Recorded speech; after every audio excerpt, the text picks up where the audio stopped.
మీరు భారతదేశంలోని ఈ చోటుకి వెళ్తే సమయంలో 4-5 వేల ఏళ్ల వెనక్కి వెళ్ళిపోయారనిపిస్తుంది. మీరు ఈ గ్రామ త్రోవల్లో నుంచి వెళ్తూ ఉంటే మీకు వేద మంత్రాలు వినిపిస్తూ ఉంటాయి. గ్రామంలో ఆడుకుంటున్న బాలకులు పంచతోనూ శిఖతోనూ కనిపిస్తారు. ఇరుగు పొరుగు వాళ్ళు సంస్కృతంలో మాట్లాడుకుంటూ వినిపిస్తారు. ఈ గ్రామం పేరు తప్పకుండా చెప్తాను, అందుకే చూస్తూ ఉండండి. అంతేకాదు, చెట్టు కింద గురు శిష్య పరంపరలో వేదాలు ఇంకా చదువు ఒక గురువు తన శిష్యుడికి ఇస్తూ కనిపిస్తారు.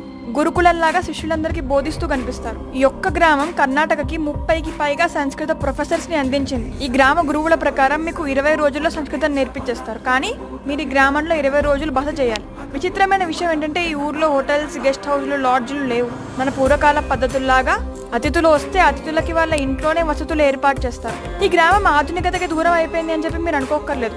ఎందుకంటే లేటెస్ట్ ఇంటర్నెట్ కనెక్షన్తో పాటు ఆధునిక సదుపాయాలన్నీ ఈ ఊర్లో ఉన్నాయి.